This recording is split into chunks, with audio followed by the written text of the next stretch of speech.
بسم الله الرحمن الرحيم. هنا بغيت ندير معاكم بسكويت رولي.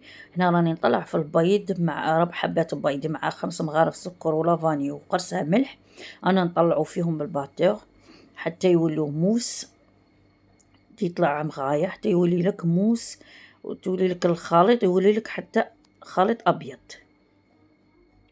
من بعد هنايا دوك نكونو غربلنا 5 مغارف فارينة وفرفارة في رحبة، ودرنا من بعد هنا نديرو 2 مغارف زيت و2 مغارف ماء.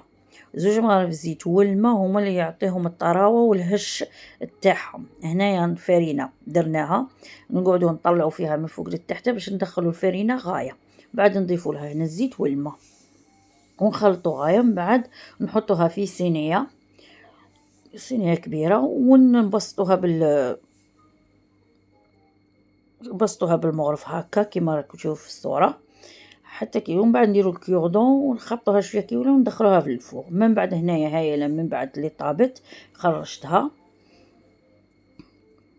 وكن نلويها في طرشون وخليها تريح. من بعد هنا نطلعو كاس شونتي وكاس حليب بارد، نطلعو شونتي غاية نطلعوها من لو طون اللي تبرد لنا شويه البسكوي رولي.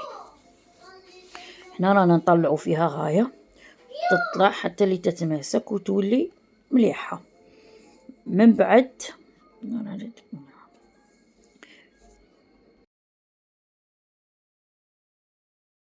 بعد ما طلعنا الكريم شونتي نديروها فوق البسكوي رولي ونغطيها كاع. ومن بعد ندير كونفيتور تاع فخيز من الفوق.